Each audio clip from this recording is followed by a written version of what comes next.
and it's my great pleasure to introduce our High Fidelity seminar speaker, Dr. Matthias Kretzler. Dr. Kretzler is the Warner-Lambert Parke-Davis Professor of Internal Medicine and Nephrology and a Professor of Computational Medicine and Bioinformatics at the University of Michigan. After earning his undergraduate degree at the University of Heidelberg, Dr. Kretzler earned his MD from the University of Michigan and MD-PhD from the University of Heidelberg. He completed his research fellowship in the Department of Physiology and Nephrology at the University of Michigan and carried out his residency in internal medicine at the University of Munich, where he also completed a fellowship at the Nephrology Center. The focus of Dr. Kretzler's research is to define the mechanistic basis of chronic organ dysfunction for the development of targeted therapies. His team advances translational research through an integrated systems biology analysis of renal disease. In addition to his professorships, Dr. Kretzler serves as the principal investigator for the Nephrotic Syndrome Research Network, or NEPTUNE, which is part of the NIH's Rare Disease Clinical Research Network, and he also directs the Applied Systems Biology Core at the University of Michigan's George M. O'Brien Kidney Translational Core Center. Dr. Kretzler has received numerous awards and honors and has authored more than 400 publications. And although this is a virtual platform, please join me in welcoming Dr. Kretzler. Nathan, thanks so much, and I really appreciate the opportunity for kidney doctor doing biopsy analysis to share our lessons learned with, what obviously is the leading entity in the field where we have learned so much in so many different aspects over the years. Yeah? I would like to start with my disclosures, as we work together with many people and teams and networks to help to change the life of kidney disease patients throughout the US and globally. Yeah. I will spare you my introduction slide, why kidney disease is relevant, and dive right in why we do what we do and how we do it and what impact that has on rigorous QMP to be at the center of our activities. In kidney disease, many of you are probably aware, we clinicians actually obtain percutaneous needle biopsy for diagnostic purposes in patients who have a certain symptomatic criteria, so that we can do a tissue-level histological analysis of what is happening in the end organ of concern. Here's the kidney, to categorize patients in descriptive terms into buckets like, focal segmental glomerulosclerosis or diabetic kidney disease or lupus nephritis.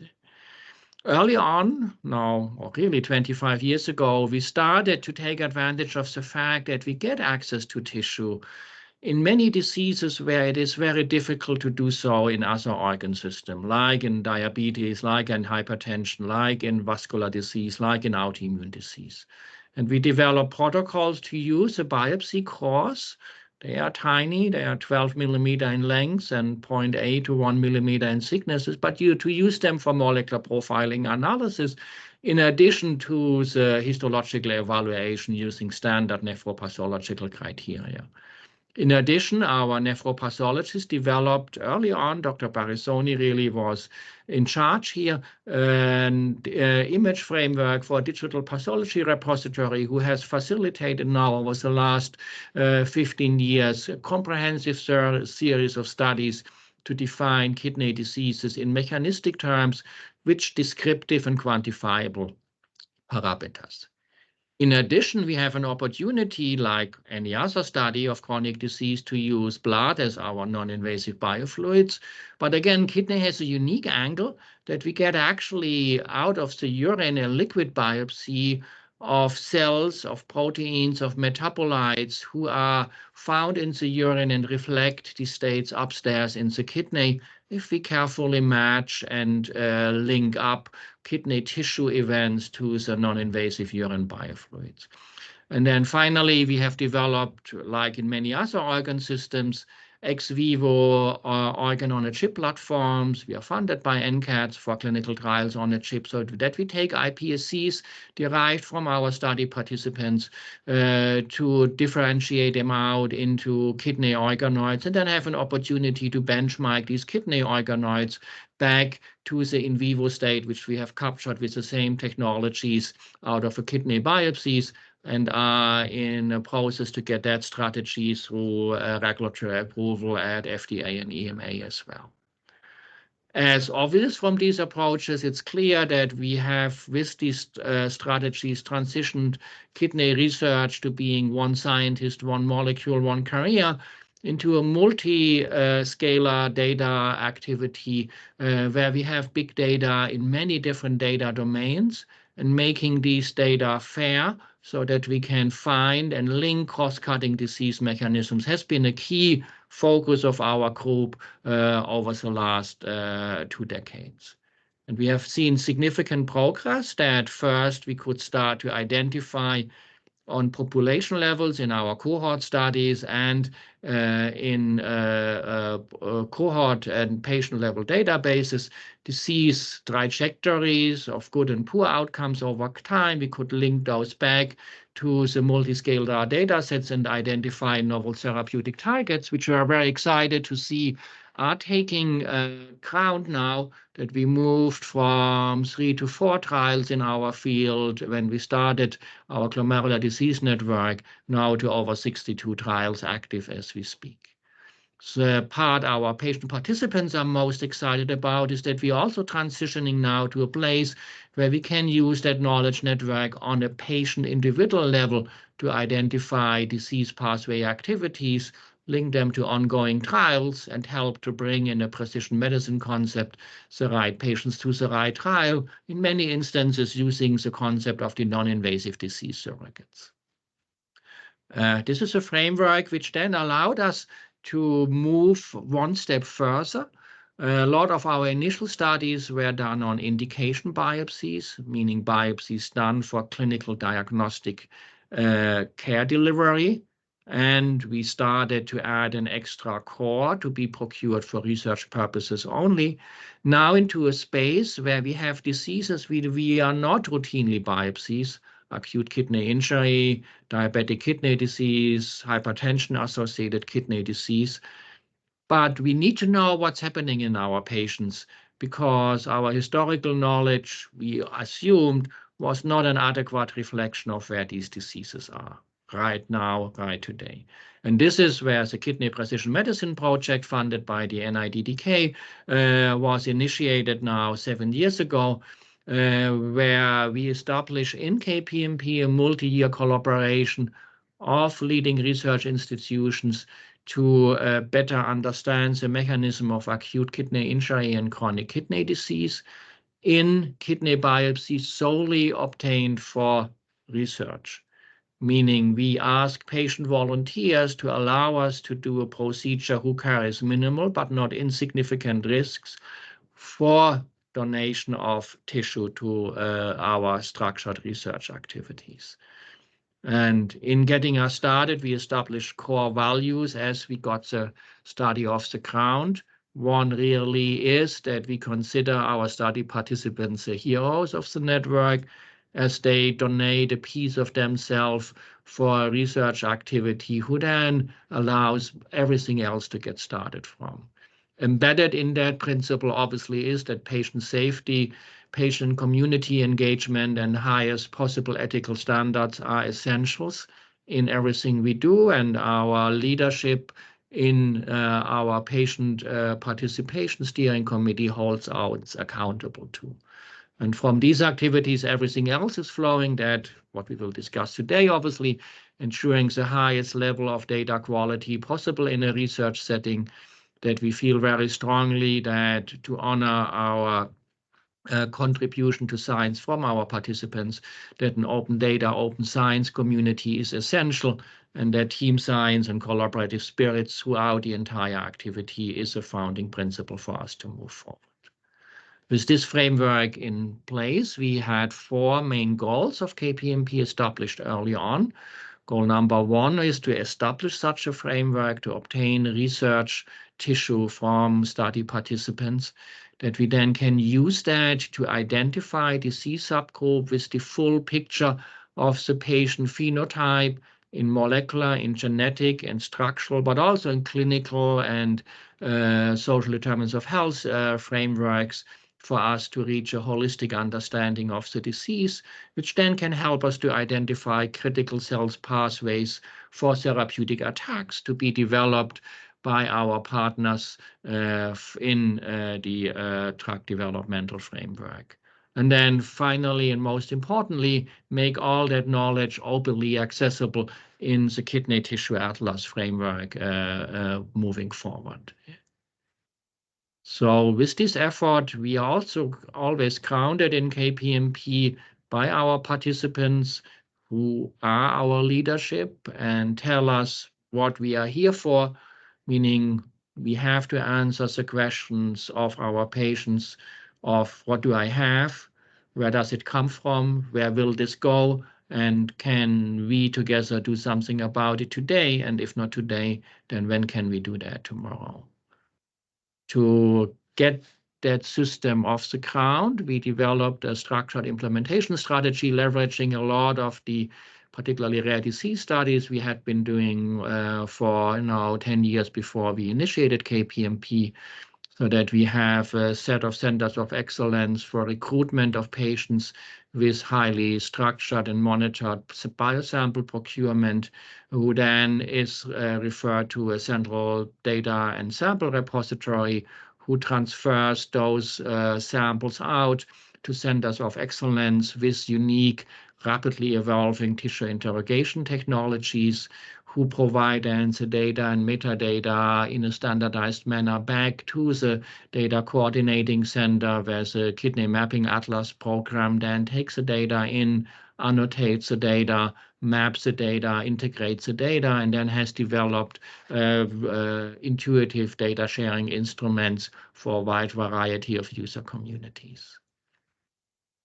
From the description, I hope you appreciate that this is a significant effort, as obviously we model that against many efforts you already had spearheaded in the cancer field, that we have recruitment sites with a focus on acute kidney injury or chronic kidney disease recruitment, the integration units, and then the definition of tissue interrogation sites, who have to have a proven track record to effectively use small amounts of biopsy cores for comprehensive, robust molecular data generation.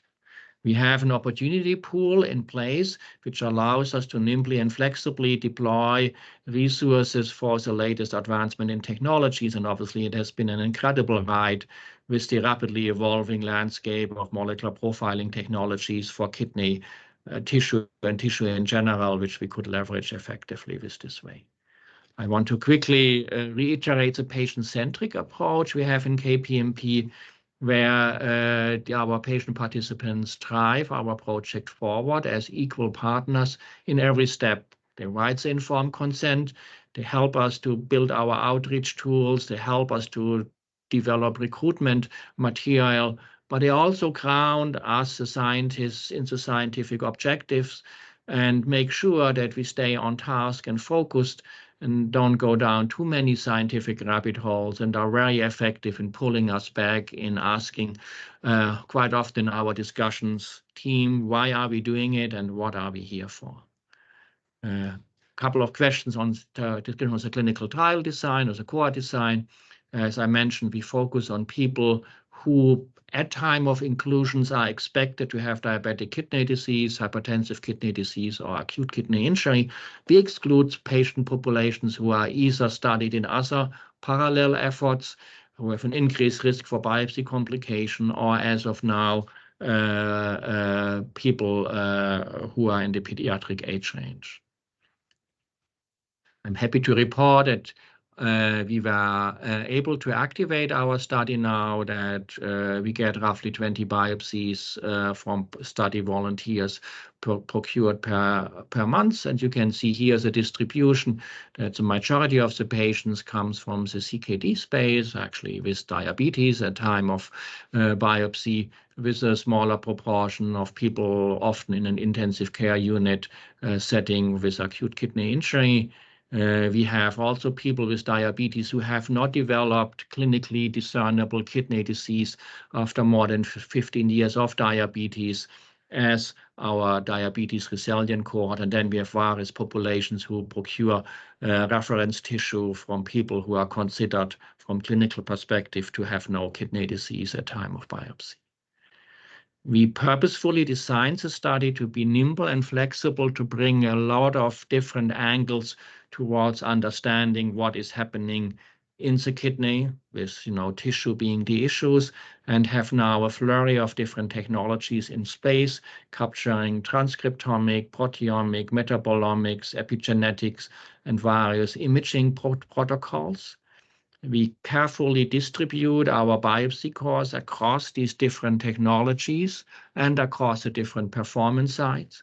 We have developed a rigorous process to evaluate and approve studies on reference material before they can go live against the tissue. And you can see that we have a multitude of protocols already active, and several ones are at various stages of planning, QC, or revision processes before they are permitted to request a biopsy segment from the central KPMP biorepository. Here, a high-level overview for those pathologists in the room that might be of interest, how we distribute the different biopsy cores 1, 2, and 3. Which we procure usually by interventional radiology or interventional nephrology between the different technologies and how they travel, some of them from the central biorepository to a sequence of sites, some of them to a single performance site. What I think describes the task and really puts, I think, the focus on the theme of this presentation, quality management protocol, to being absolutely critical is here we mapped out, our project managers mapped out the flow of data and samples in the study. In this, what we refer to our subme map, you can see in a color-coded manner where different materials have to go until data is generated, how data and metadata then travel back, and giving us an opportunity to be integrated and to analyze. And this clearly establishes an urgent need to have a QMP protocol in place so that we can meticulously track where samples are coming from and what exposures they had on the journey from the patient volunteer up to the kidney atlas. And this is why we believe quality monitoring to be a central principle in KPMP. And we were very fortunate that we have a really exquisite expert panel who is providing us outside views, many of them from pathology, many of them from oncology, how and where we can develop in what is a research setting where cutting-edge technologies are developed real-time, how we can overlay a rigorous QMP protocol in here. And in this high-level schema, you can see that we try to really embed the quality control and then data standardization from the time we reach out and screen populations for participation into the study up to the final software tools utilized for sharing the information with our community at large. Yeah? And for that, we developed a comprehensive quality management plan ranging from quality control to assurance procedures with SOPs throughout each of the steps in the process so that in the end, we have the highest quality clinical research data to be accessible to the community, and always trying to ensure maximal data quality in our effort.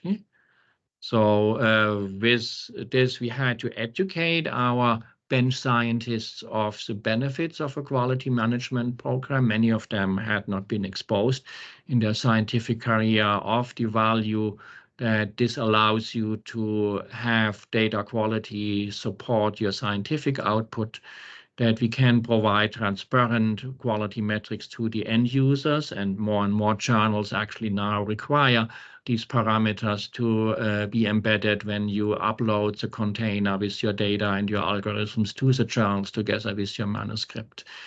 That it can actually allow, and I will give you an example, it actually can save time if you identify a protocol not meeting your quality criteria early on, so that you don't lose samples, time, and resources in your efforts.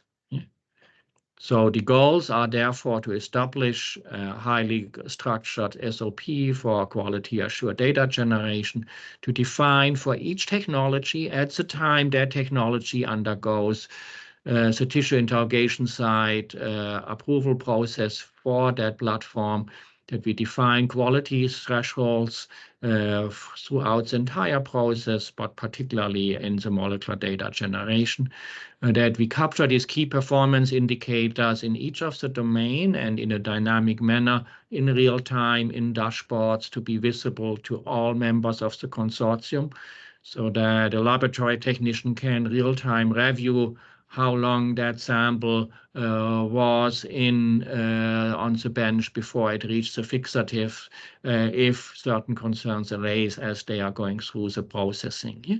And that obviously this is an opportunity for continuous learning and process improvements. I will give you a case study in a moment. And here you can see the different elements of the QMP framework, ranging and starting with the data repository, our training materials, metadata, reporting elements, and quality assuring committees, oversights, and feedbacks. I want to give you a flavor for each of these elements, and happy to discuss further. And all these documents are available at kpmp.org if you want to review them in more detail. We obviously have different protocols and QMPs in place at a central document dashboard, where every member of the consortium and the community at large can go in and review what are the specific criteria. And the beauty of Protocol IO is obviously that we can demand from our performance sites to keep these protocols updated when they undergo the annual review of their technologies to ensure that all the documentation is up to date with the latest enhancements and improvements of the reagents used. We are very fortunate to have gifted web designer and video technicians in the team who has generated a flurry of training videos who help our sites in the process of consenting, recruiting, and then obtaining patient material in the performance units of the kidney biopsy suites in interventional radiology or nephrology, and allows us to real-time then document. We have in the biopsy suite a study coordinator fully earmarked for documentation of the different steps of the procedures with timestamps added of each of the different key events of the sample procurement. When a sample came out of the patients, how quickly was it transferred to the various fixatives, if multiple steps of fixations are required, in which time sequence were they executed until the samples was safely stored at the site, and then with the tracking of the sample conditions throughout the process, these metadata are accessible to both tissue interrogation sites and the end users of the data. And again, these resources are openly available in case some of your studies could benefit from some of these standard operation procedure videos as well. We have obviously the standard quality metrics and performance characteristics of any other cohort studies of recruitment and retention, completeness of clinical data and sample data. But we do the same also for the biosamples procured. We capture the biopsy core length, for example, you can see here, and it's not by coincidence that the longest core goes for the diagnostic read in formalin, and then the subsequent course goes in a structured manner towards the application, where different amounts of tissue are critical to achieve the quality control parameters. As you can see here, we capture very carefully in real time and available on the dashboard how long the different fixatives are needed to be executed, and some of them, require a certain amount of fixation before they can process to the next fixation steps, and we can monitor those as well. We have with the quality assurance kit, we measure, what is the incoming amount of material. Here, for example, incoming tubes of plasma, we ensure that we do get what we are supposed to be getting, and then can provide real-time feedback to sites where, for example, at this site, we have a significant segment of the population supplying us insufficient amount of serum, so that the sites can activate corrective measures to ensure that our sample repository indeed is holding what we are expecting it to hold. And then this will be the focus of the next segment of the presentations. We developed a set of quality control metrics, with the first step was to actually develop a strategy to generate reference materials, which is distributed to our tissue interrogation sites, so they can benchmark their biopsy assays against tissue of similar structure and complexity. Here we take advantage of the fact that in patients who are undergoing nephrectomy, often for renal cancer, we do get unaffected parts of the kidney often removed as well. We procure those tissues freshly out of the OR, and then have generated a 3D printed mold where we generate kidney biopsy-like specimens from such a tissue piece, which then allows us to ship them out to our performance site and have them included in the sequential processing of the sample, so that we have internal standards available for the analysis. And then our sites can indeed use those to perform the overall, to measure the overall performance of their assays over time. It also obviously establishes a very useful benchmark to carry through all of the subsequent data analysis and processing steps. And here, it might be helpful to give you a case study. How does this look in real time, and why we feel we can continuously motivate our bench scientists to do that extra step of work.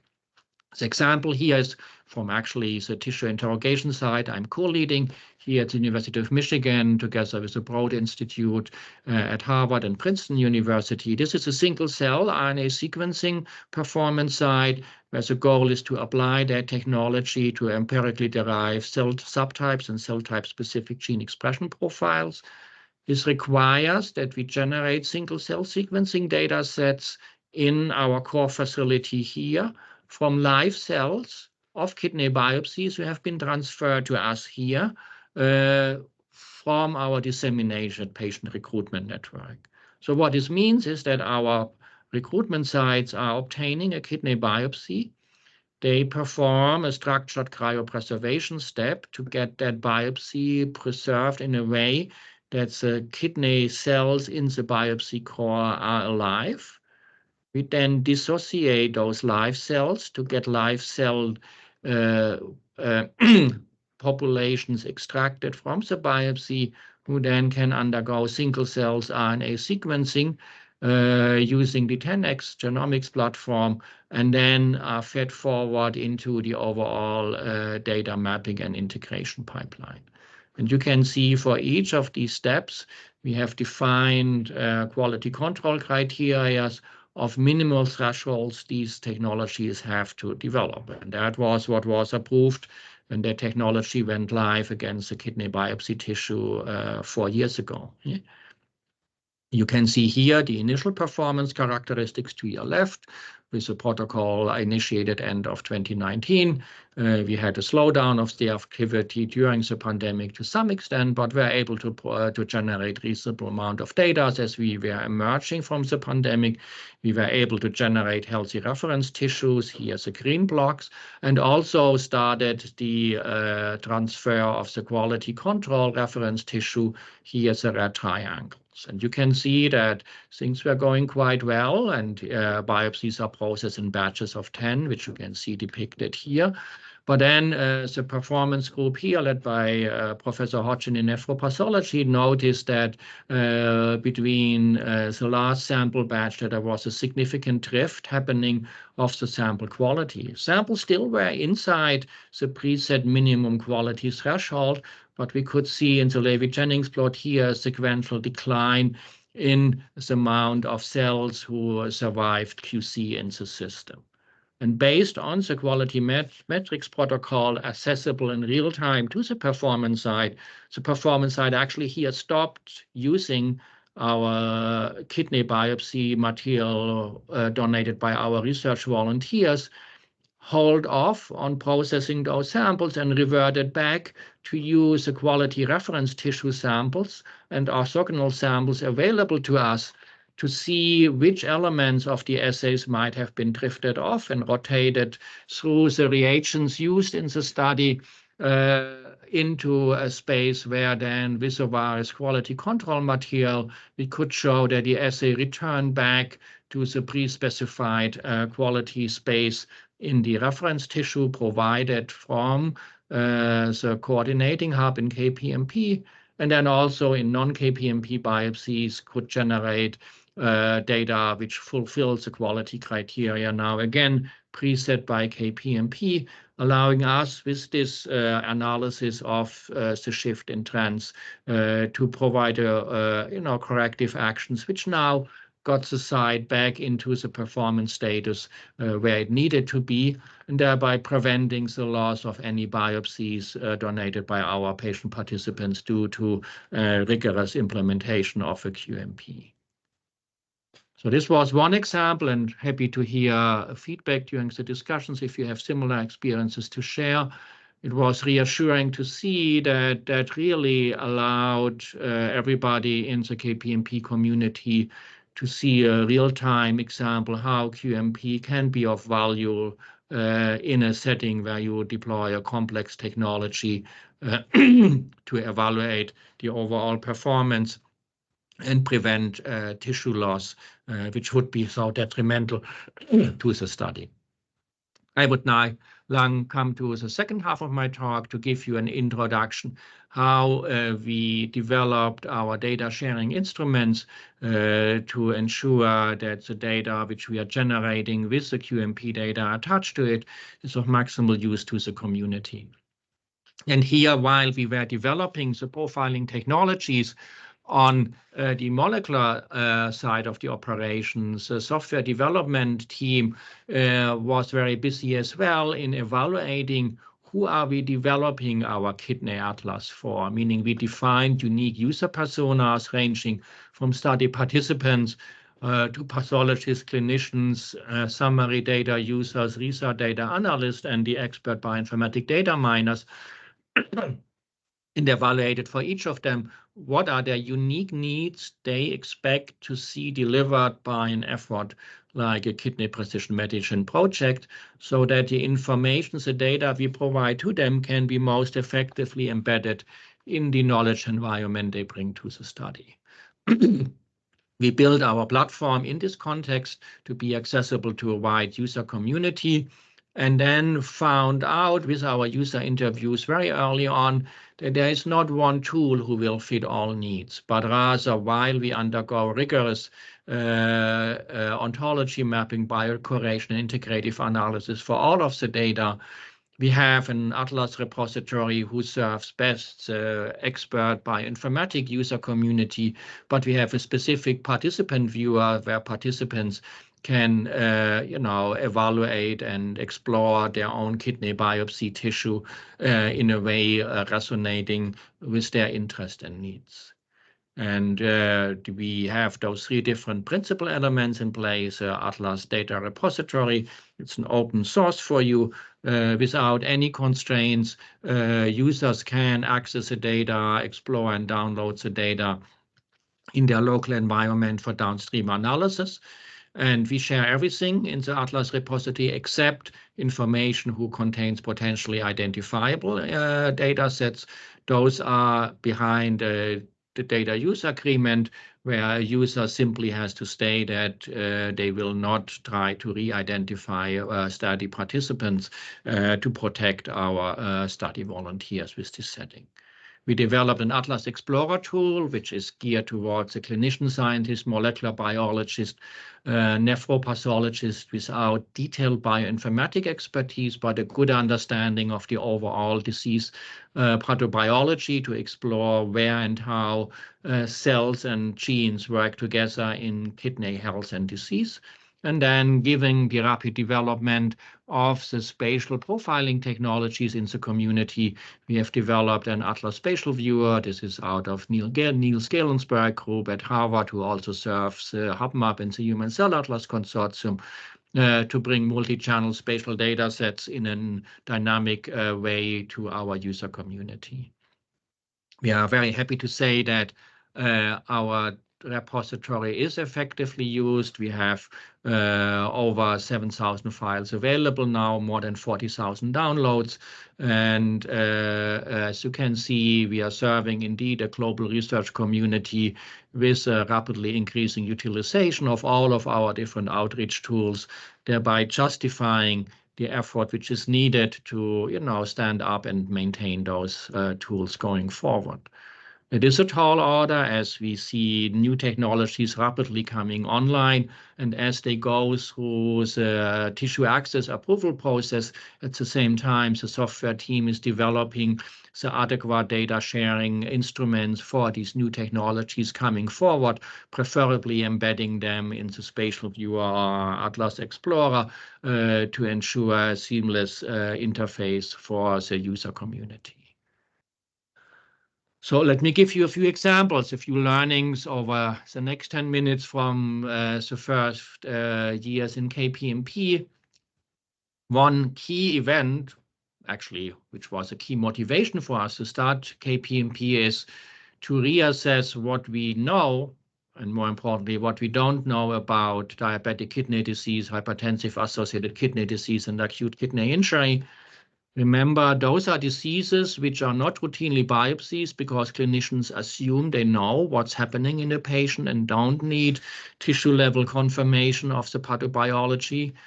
And yes, not surprisingly, sometimes our clinicians were right, meaning in the Sankey plot, you can see here hypertensive, diabetic resilient, diabetes, and AKI. Sometimes our clinicians guessed correctly what was present after the kidney biopsy was carefully adjudicated by an expert nephropathology panel and then reviewed in a joint case discussions with a set of clinician scientists. But you can also see that in many instances, we did not know what the patients had after review, or patient diagnostic criteria shifted. And some of them in fundamental ways. Here you can see for diabetic kidney disease, DKD cohort adjudicated diagnosis. 3/4 of the patients indeed had features of diabetic induced changes in kidney morphology, but more patients actually had vascular damage present, and in many instances, the degree of vascular damage exceeded substantially the degree of damage associated with diabetes. And most strikingly, actually scaringly for us clinicians, is that in 2/3 of the patients, we have an acute tubular injury event present and not just a chronic disease process.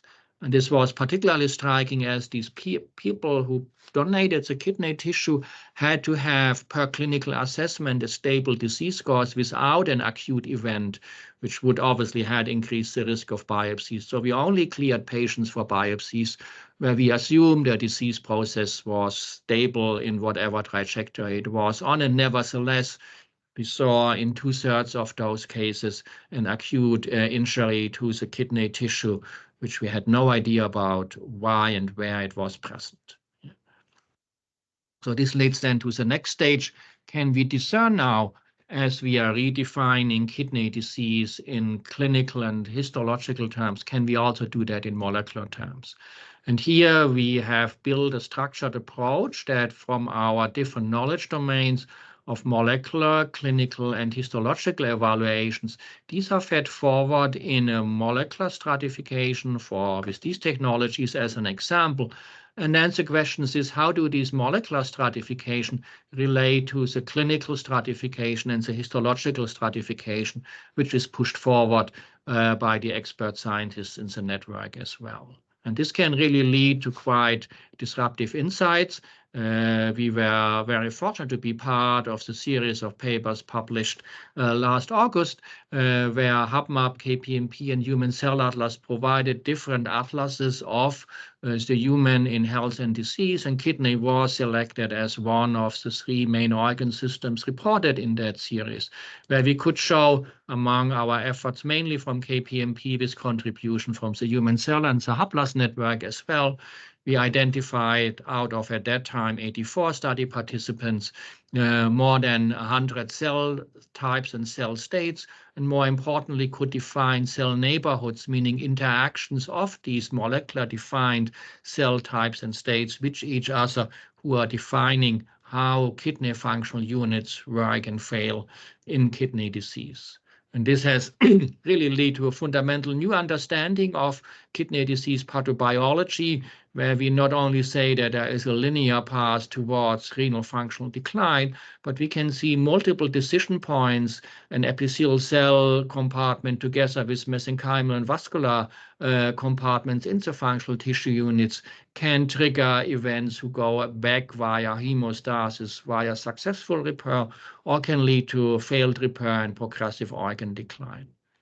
And the beauty of this study was that it was designed in a way that we could leverage these cohort studies, which we had in the field for a couple of decades, where we had long-term outcomes available, and then could map those neighborhood cell states using deconvolution approaches with specific cell types present in the KPMP data sets now out of biopsy profiling studies, for example, in the rare glomerular disease network, microdissected glomeruli and tubular interstitial compartments, where we could then map these signatures of neighborhood damage in long-term outcomes. And to our surprise, we saw that our fibrotic neighborhoods had a loose association with progressive kidney disease over more than 5 years.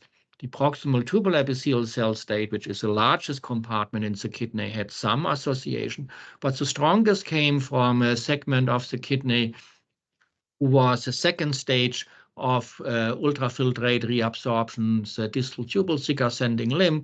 But that stage of the kidney has a unique mismatch between energy availability and energy need, establishing it as a locus minor resistensis, meaning an area of increased vulnerability in a disease process. And that was really robust, independent evidence of the critical functional role of this nephron segment, which for the last 20 years has not been intensely interrogated.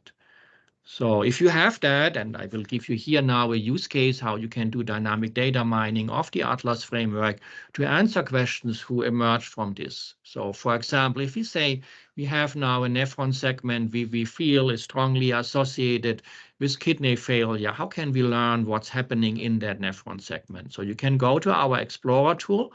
You can either identify in the graphical schema where your nephron segment of interest sits, or you can use the standard cell ontology terms for that segment to identify that. You then see what data sets are available who have interrogated that nephron segments with the different technologies.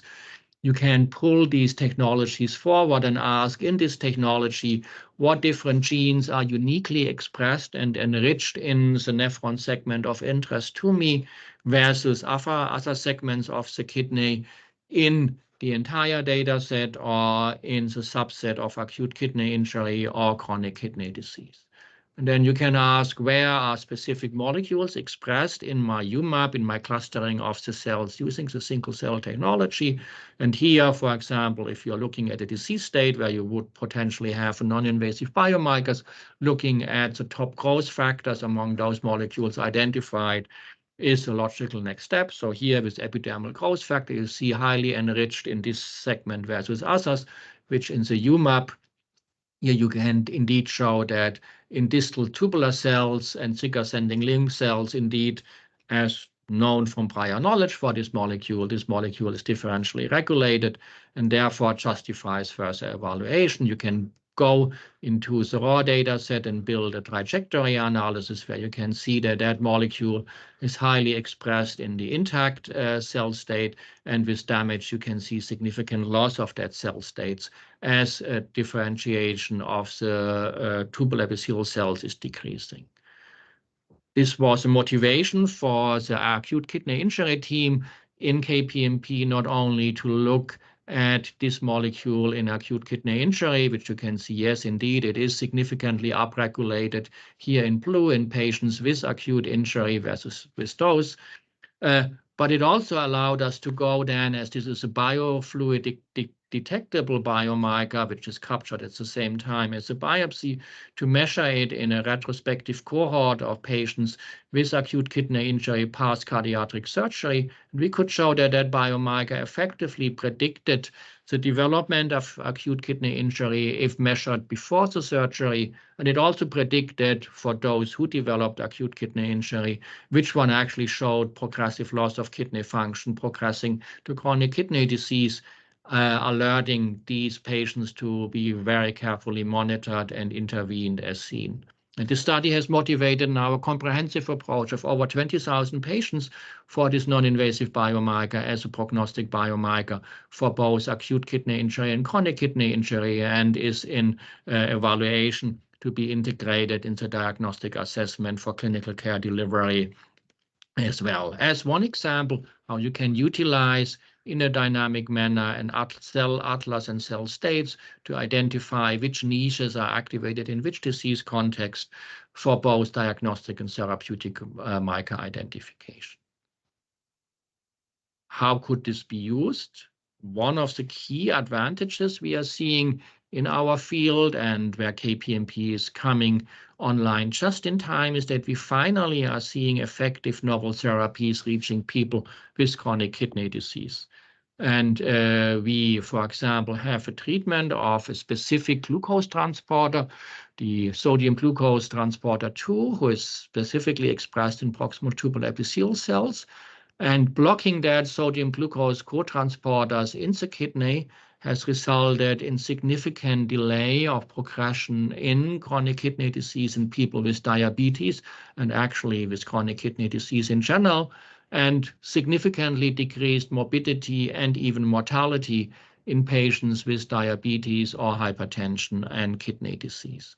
So a very effective therapy, but we don't know exactly how this therapy works. And here we took advantage of the KPMP approach to take biopsies from healthy volunteers and from patients with and without treatment of the novel therapy to tell us along the nephron segment which cell type specific expression changes can be seen after exposure of the kidney via the SGLT2 inhibitor treatment in our patients, and mapping those pathways carefully back to the known pathophysiology, physiology, and pathophysiology of different tubular epithelial cells allowed us to, for example, define that SGLT2 inhibitor leads to repressed TCA cycle load in the proximal tubular cells, repressed mTORC activity, repressed fatty acid oxidase and fatty acid synthesis, all mechanisms known to be associated with progressive loss of kidney function in proximal tubular epithelial cells. So that's the first cell type who are seeing the ultrafiltrate on patients with diabetes coming to their nephron segments. The fascinating piece is when we then took the same biopsy, but now focusing on the cells who are derived from the distal tubule, the thicker sending limb, we saw the opposite. We saw actually an increase in glucolysis, increased TCA, increased fatty acid oxidations. And that puzzles the bioinformaticians in the team, but the renal physiologists said that makes perfect sense because that is the nephron segment who has limited access to oxygen due to the unique hemodynamics of the kidney. So having the ability to do anaerobic glycolysis with sufficient substrate amount actually is physiologically sound to refer resistance of these nephron segments in a diabetic state, and thereby allowed us to define the beneficial effect of that treatment in a unique way, which now is available for all the drug hunters looking for the next stage of drug development for kidney disease. So the final punchline before I wrap up is obviously, as I mentioned earlier, we are at a stage now that we have developed rich knowledge networks of people with kidney disease, and that we can utilize that on a patient level actually to capture where molecular pathways are active in a given patient, at least in our research biopsy setting. And that led to our patient participants here in the Rare Glomerular Disease Network, NCATS funded by NIDDK as well, and Neptune, to actually push us further to tell us if you can do that, if you can identify a pathway activity in my kidney using a blood or urine sample, and you told me that I have a heterogeneous disease where many different pathways are active, and you have a multitude of trials being active. And right now we are bringing everybody to a trial where only a small group of patients will respond to a trial medication. Then, you're setting yourself up for failure, because even if your intervention is highly effective for the targeted pathway, if only a small fraction of your patients have that pathway on, you have to have massive effect size to see that in a mixed population. So why don't you sort us patients into distinct subgroups based on the intrarenal molecular profile, which are targeted by the ongoing therapy, and bring us matching our pathways to the targeted therapy to the trial, so that we have homogeneous patient populations, which obviously everybody wins here. Patients are more likely to get a therapy who targets the pathways actively destroying their nephrons. Sample sizes for trials can be smaller because we have higher effect sizes in a more homogeneous patient populations. And we can do more trials as we can do trials with an overall smaller sample size. And that Neptune Match trial is live and actively recruiting currently across 5 different modalities to test if this approach really is feasible, not only in neoplastic diseases, which you are obviously have been leading that charge, but now also in common and rare chronic diseases. With this, I would like to wrap up. I hope I have given you a flavor how precision medicine for kidney disease can help throughout the entire pipeline of development, but that only is feasible if we have data sets who are coming forward with a rich set of data, and most importantly, metadata, to allow us data recovery, which is anchored in rigorous and robust data sets for our patient-driven drug and diagnostic marker development. With this, I would like to wrap up and would like to stress that this really is a team sport on many, many levels, and I'm representing a large group of investigators in the Kidney Precision Medicine Project, in the Nephrotic Syndrome Study Network, and in my team here at the University of Michigan, who supports these studies ranging from patient recruitment up to data mining software development. But most of all, I want to thank our study participants in very challenging time for them, really spend time, effort, and personal risk to allow us to develop the next stage of treatments for them. Thank you very much for your attention. Thank you, Dr. Kretzler. Colleagues, I'd like to open the floor for questions.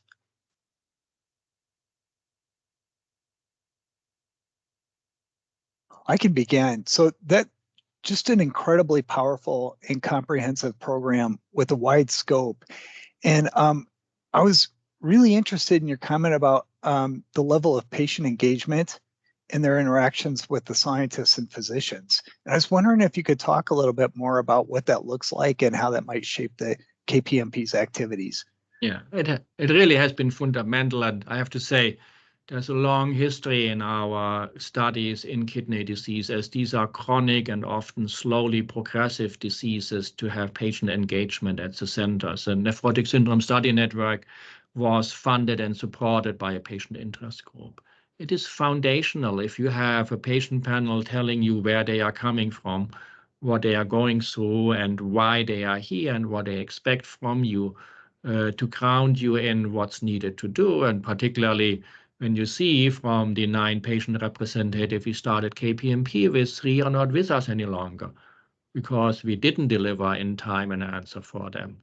And when scientists get competitive about who is on which paper, and having those discussions, which are often non-pleasant in large research networks, it's nothing more compelling than a patient saying, you are arguing who is first or second on the list while, my kidney kills me. That is a very, very compelling reason to get everybody counted. Yeah? In real time, they are exceedingly powerful advocates on all levels. They are advocates for other participants to come on. They are advocates for funding agencies. They are advocates towards regulators, to pharma companies, even to payers, to really have that silent killer, which kidney disease is, which is so under-resourced and underserved, become on the radar screen for all of us. And then they are on day-to-day operations very helpful. They, wrote the informed consent with us. They revised the informed consent so that it really is understandable by patients in the community. They provide vignette. They interview our scientists when we feature specific technology, and again make that discernible and understandable for the larger community, so that we get out of our ivory tower and can talk to the people who we should find solutions for. Wow, thank you. Dr. Friedman, I believe you have a question? I do. First of all, fantastic talk. Really appreciate you taking the time to present to our group today. I wanted to go back to what you presented at the beginning of your presentation. And first of all, salute the amazing care that you take in tissue procurement, sample procurement, because I don't believe that's shared among the field. And my question is sort of a broad, almost open-ended question, which is how do you think we can continue to encourage others to really take the same kind of SOP approach, very, very careful quality control that you guys have really baked in to your entire protocol, that I fear lots of other people are not, and even more, I think, challenging, tissue banks. You don't really know what you're getting when you get the samples in terms of their history, in terms of what they did during procurement. So how do you guys are doing the absolute right thing, I would even say above and beyond, but how do we deal with others who are not as careful? Yeah. No, obviously, no, we are charged and funded and driven by our volunteers to do so. And I think we learn many lessons, and I shared a few of them, hopefully, on the call today. And I think one is really educating everybody in your entire research chain what the consequences is if they screw up. Yeah. Meaning that you have an incredible waste if you are not careful, if you don't monitor that sample was sitting for 7 and not for 2 minutes on the bench. Yeah?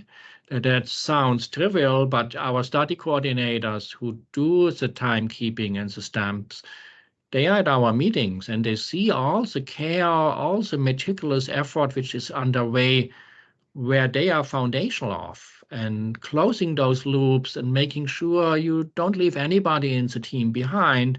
Yes, those are not sophisticated bench scientists, but they totally get when their patients, which they interact personally with, contribute something meaningful to research. So it's an educational part. We have a lot of investment on tools in communicating, and they are all open source. So please, if they are helpful for you or for somebody you work with, send them our way, send them to our resources. We have office hours every Wednesday afternoon. If somebody wants to use our search engines or wants to use our protocols and cannot find them, come, we will direct you, we will help you to get the information you need. I think another feature, which probably might be the most impactful one, we learn what works even without the intense effort we can invest in KPMP in the biopsy suite, meaning having different tissue procurements available and having data to compare between these different technologies. Now we are in the process to compare what does an FFPE fixed tissue. Okay, fair enough. We know exactly the time period in formalin, and those biopsies were not sitting over a weekend in a shipping container somewhere in formalin, but we know exactly by the minute how long they were fixed according to protocol. But nevertheless, this is something which is broadly applicable, and you probably already have that in your archives. How do the molecular profiles from those readily fixable in routine clinical setting data sets relate to those who were generated under a highly controlled environment? And what can we trust and believe from samples who come from a less controlled environment where signals are robust despite those variabilities?